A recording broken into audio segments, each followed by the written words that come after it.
Hello. स्वागत है दोस्तों आप सभी का आपके अपने YouTube channel future to you academy पर। और आज हम जिस चीज के बारे में बात करेंगे वो है हमारा एक एंट्रेंस एग्जाम जिसे हम कहते हैं SOSC। अब ये SOSC एंट्रेंस एग्जाम दिल्ली में होता है।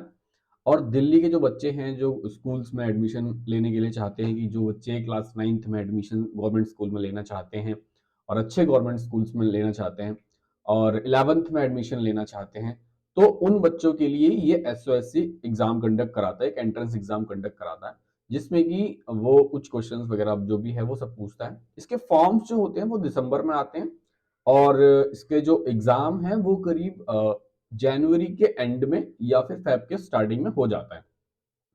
देन उसके बाद आपको इसका रिजल्ट आता है करीब मार्च के आसपास। इसका रिजल्ट आता है क्लास 8th वालों के बच्चों का।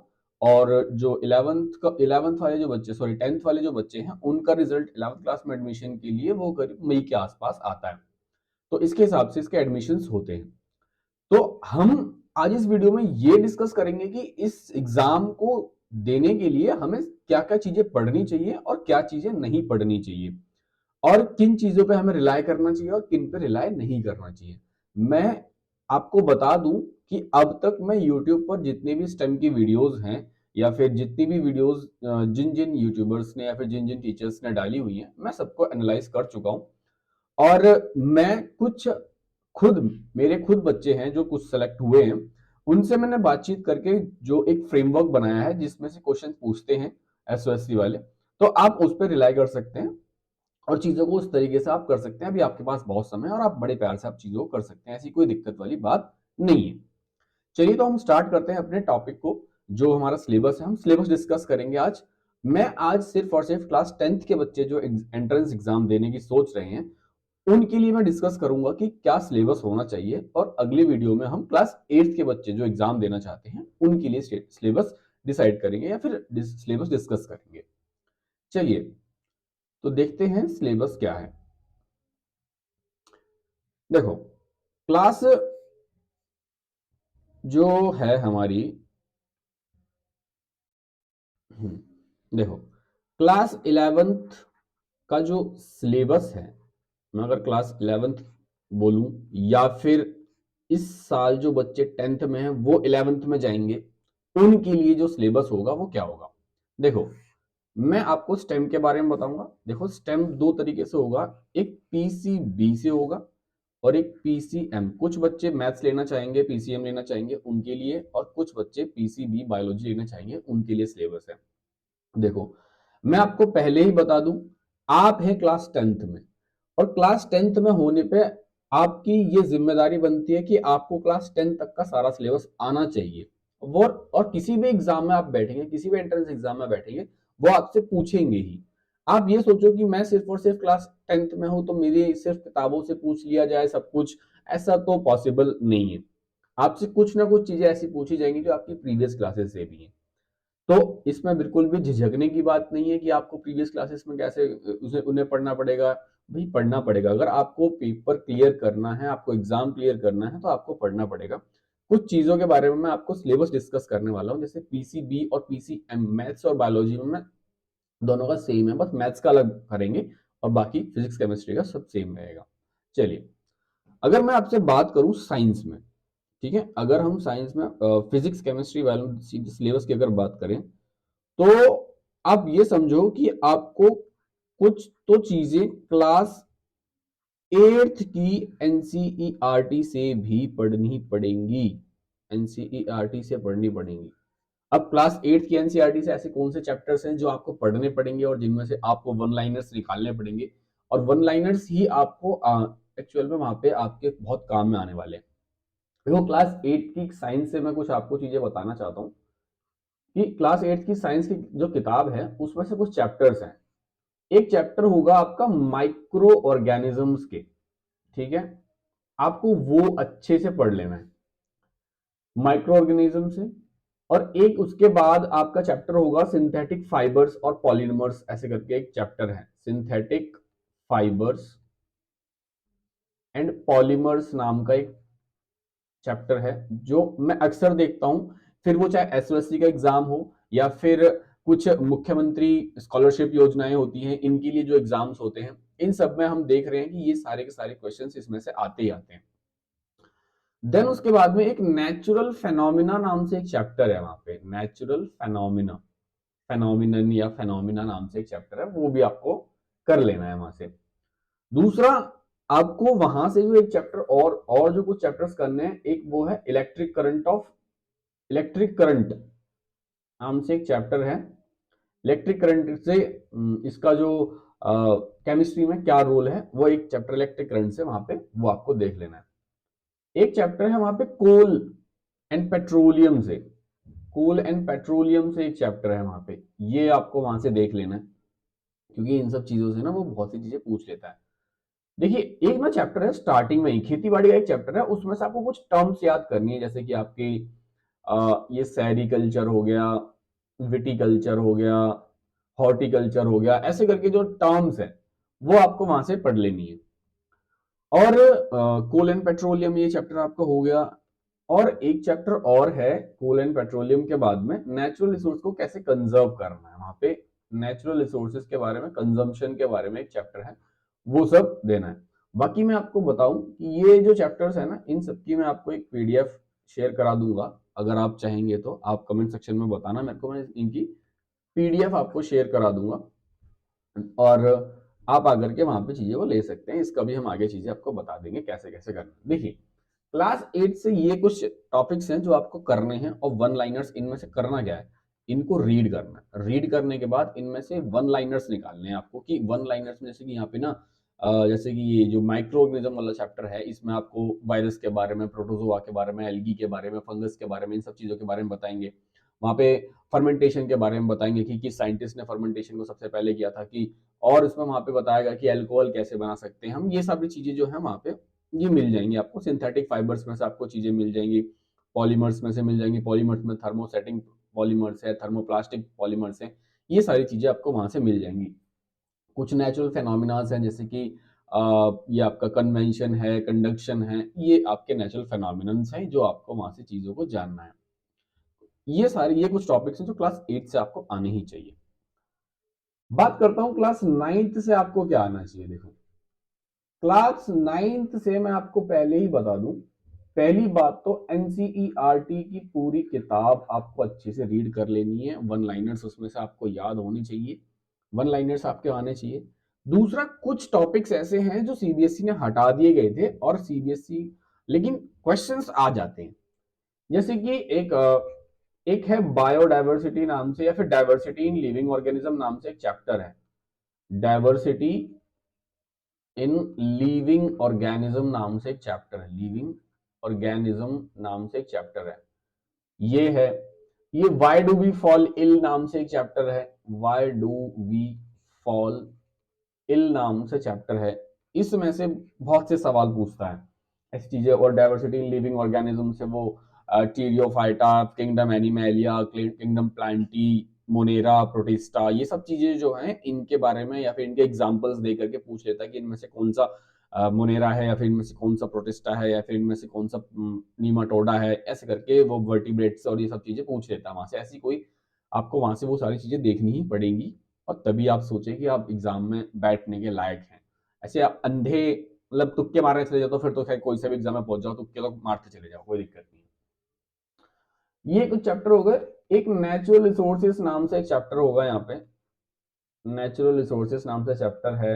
वहां पे फूड प्रोडक्शन, फूड से रिलेटेड, फूड प्रोडक्शन या फूड से रिलेशन एक चैप्टर है। उसको कंजर्वेशन ऑफ फूड्स और कुछ ऐसे करके है वहां पे। और वहां पे ना क्लास 9th में एक चैप्टर ऐसा भी है जिसमें कि हमें मछलियों के बारे में, कि कौन सी मछली हम लोग ज्यादा ज्यादा पालते हैं, या फिर खाने के लिए, या फिर प्रोडक्शन के कमर्शियल पर्पस के लिए, कमर्शियल पर्पस के लिए, वो मुर्गों के बारे में और मुर्गी के बारे में जो है वो सारे एक चैप्टर्स है। उसमें से आपको चीजें देख लेनी है। ये आपका क्लास 9 से हो गया। अब बात आती है क्लास 10th में। देखो, क्लास 9th में ये बाकी एनसीईआरटी में जितना है वो तो सब करना ही है। ये कुछ टॉपिक्स हैं जो इंपॉर्टेंट है, बहुत अच्छे से करने हैं। जैसे ये वाला चैप्टर जो है, ये वाला जो चैप्टर है, ये चैप्टर डिलीट हो चुका है लेकिन आता है। इस चैप्टर ये चैप्टर डिलीट हो चुका है, लेकिन इसमें से आता है, बहुत कुछ आता है इसमें से। क्लास 10th में आ जाते हैं हम। अगर मैं क्लास 10th की बात करूं तो क्लास 10th की अभी इस साल बोर्ड्स के लिए आप तैयारी कर ही रहे होंगे। तो पहली बात, फर्स्ट फोकस होना चाहिए आपका बोर्ड्स पे, और बोर्ड्स के लिए आप पीवाईक्यूज डाउनलोड करें और जितने ज्यादा पीवाईक्यूज हो सकते हैं इनको अच्छे से करो। कोई ऐसी टेंशन वाली बात नहीं है, बहुत अच्छे से चीजें हो सकती हैं सारी की सारी, कोई प्रॉब्लम नहीं है। दूसरी चीजें, जैसे कि अब हमें ना इस क्लास में क्या हो रखा है, कुछ टॉपिक्स डिलीट कर रखे हैं। जैसे हमारा एक टॉपिक है इवोल्यूशन नाम का, डिलीट कर रखा है, लेकिन ये हमें पढ़ना है, इवोल्यूशन हमको पढ़ना है। इसमें दो चैप्टर्स भी हैं। इसमें दो चैप्टर्स हैं, मैं आपको एक मिनट अभी बताता हूँ। दो चैप्टर्स हैं, जैसे कि एक चैप्टर का नाम है आपका, एक मिनट मैं अभी आपको देख के बताता हूँ। एक चैप्टर है हमारा सोर्स ऑफ एनर्जी, और एक sustainable management of natural resources. दो चैप्टर्स हैं ये वाले, source of energy and sustainable mode of. एक है source of energy, sources of energy, और एक सस्टेनेबल मोड, सस्टेनेबल तरीके से रिसोर्सेज को कैसे, सॉरी, सस्टेनेबल तरीके से कैसे हम रिसोर्सेज को यूज करना, सस्टेनेबल यूज ऑफ रिसोर्सेज। ये चैप्टर्स हैं, ये चैप्टर्स आपको करने ही करने हैं हर हालत में, याद रखिएगा। अब बात आती है, ये तो देखो, अब ये फिजिक्स, केमिस्ट्री और बायोलॉजी, ये सब कुछ तो करना ही करना है।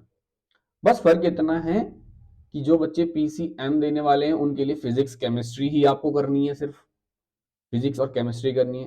और जो बच्चे बायोलॉजी का पेपर एग्जाम भी देने वाले हैं उनको बायो भी करनी है, ये ध्यान रहे, उनको बायो भी करनी है। लेकिन मैं यूं कहूंगा कि पढ़ना तो सबको ही है, तो सब लोग ही कर लें, वो बेस्ट रहेगा।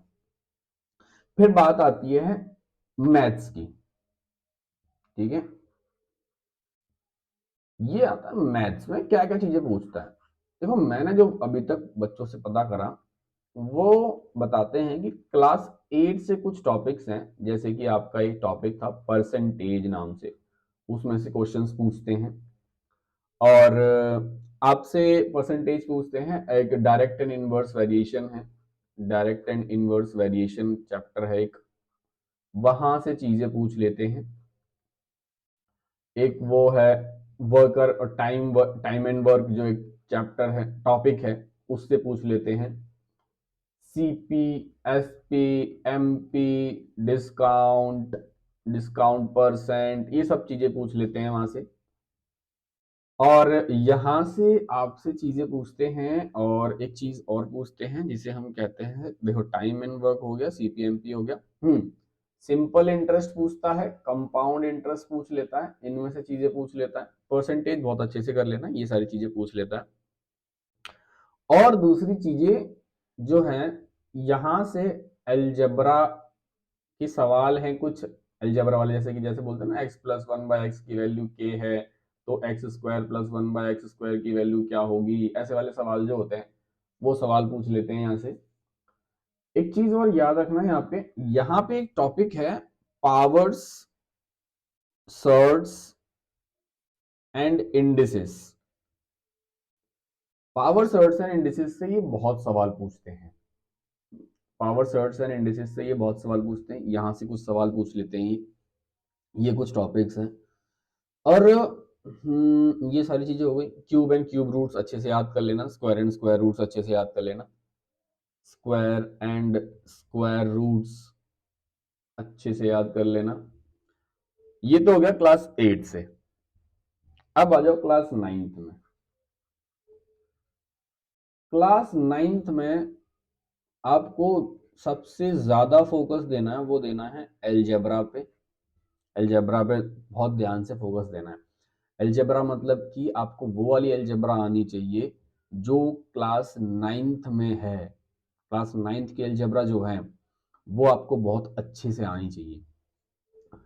इसके ऊपर बात करता है, कुछ ट्रायंगल्स के बारे में पूछ लेता है, triangles, sorry, line and angle से पूछ लेता है, लाइन एंड एंगल से सवाल पूछ लेता है, उसमें एंगल्स पूछ लेता है।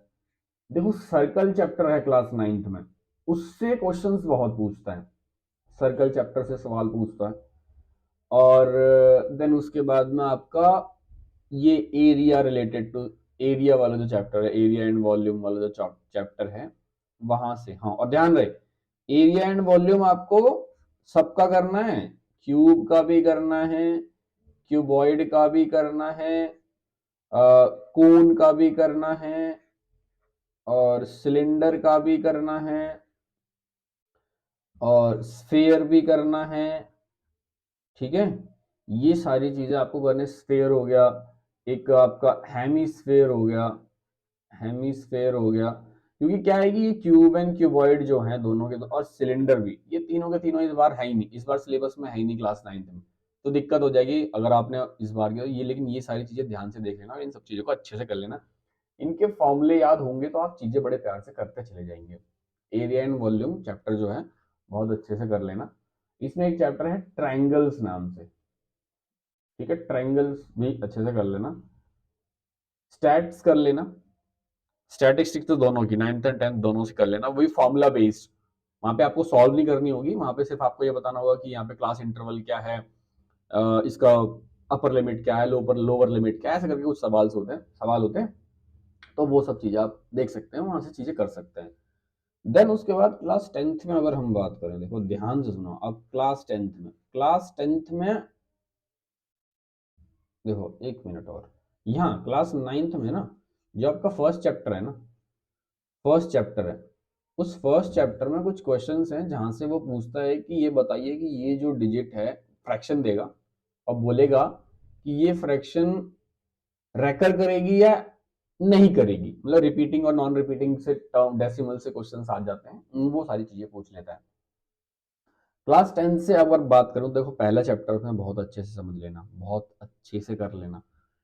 यहाँ क्लास 9th में या फिर क्लास 10th में एक टॉपिक है जिसमें कि वो बताता है, जिसमें वो पूछता है कि अगर हम रेशनल को रेशनल में जोड़ेंगे तो क्या बनेगा, रेशनल को इरेशनल में जोड़ेंगे तो क्या बनेगा, दो इरेशनल को जोड़ेंगे तो क्या बनेगा, ऐसे करके एक टॉपिक है, वहां पे वो चीजें बहुत अच्छे से पूछ लेता है।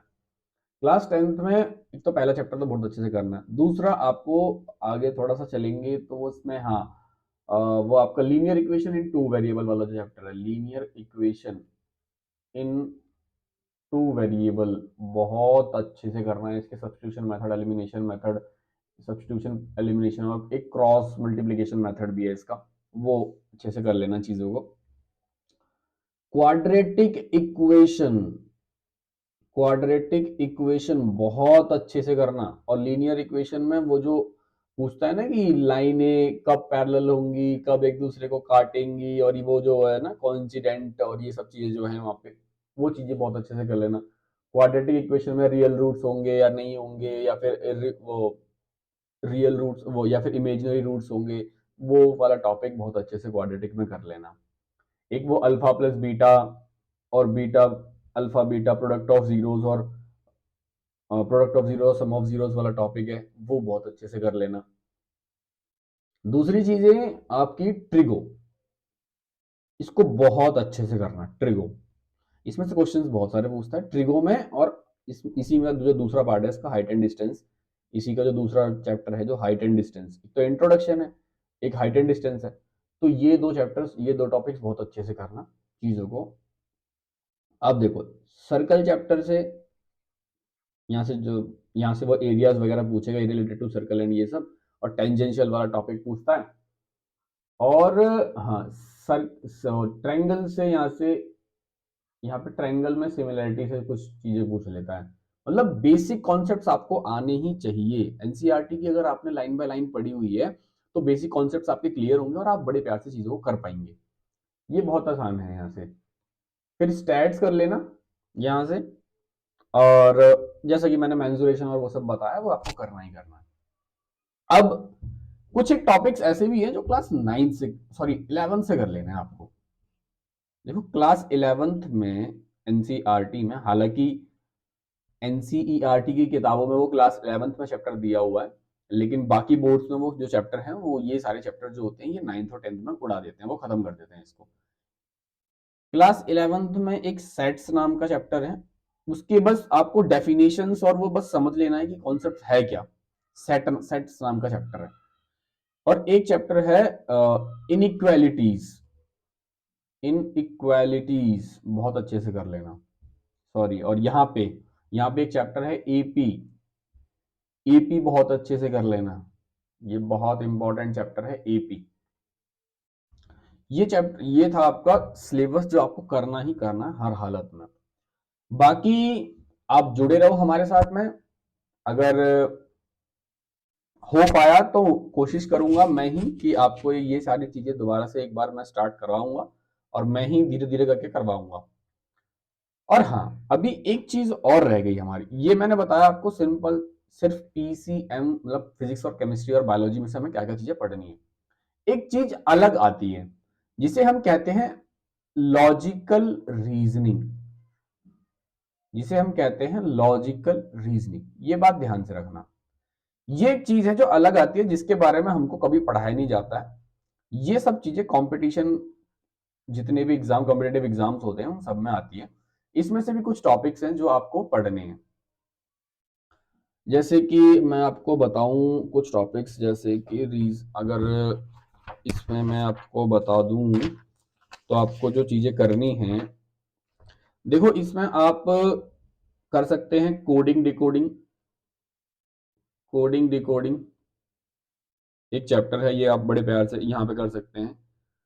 और इसमें आप कैलेंडर कर सकते हैं, इसमें मिसिंग नंबर कर सकते हैं, मिसिंग नंबर एक टॉपिक है वो कर सकते हैं। और हाँ, डाइस कर सकते हो, क्यूब एंड क्यूबॉइड कर सकते हो,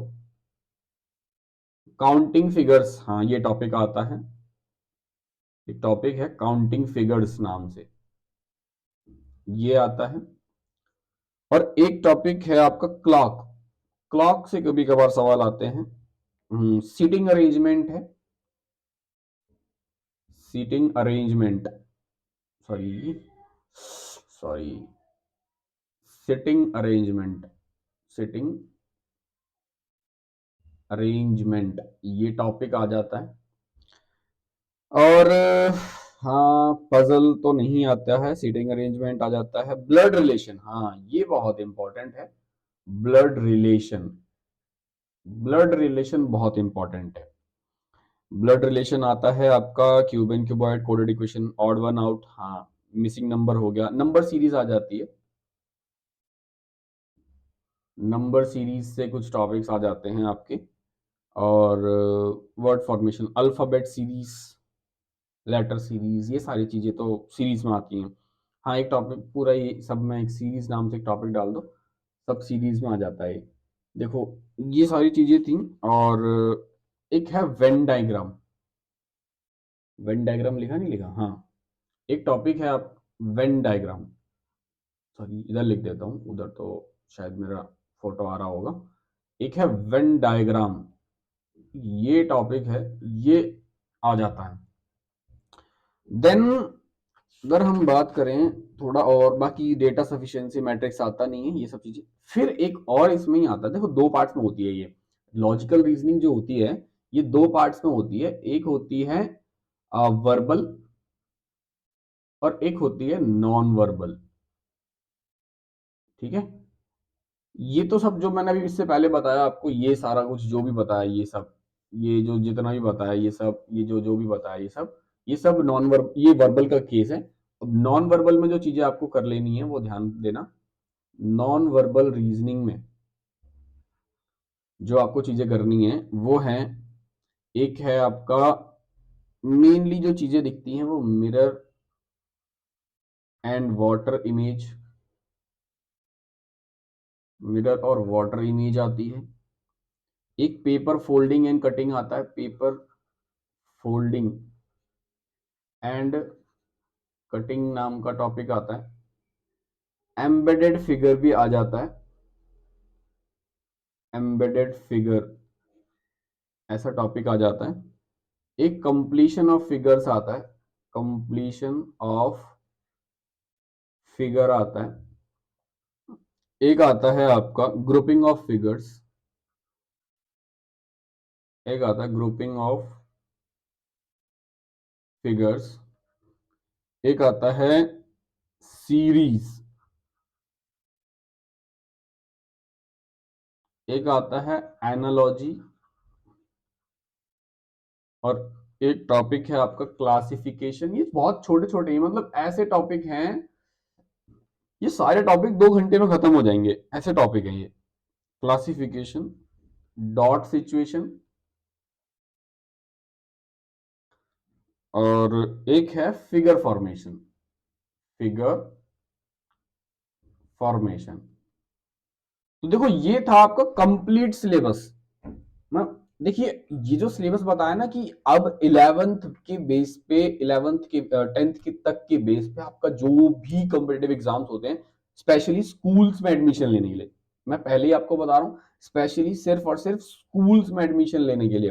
हालांकि आप इससे थोड़ा और हाई लेवल पे जाएंगे, जैसे कि कोई गवर्नमेंट जॉब और ये सब चीजें, तो उसमें थोड़ा सिलेबस और बढ़ता है।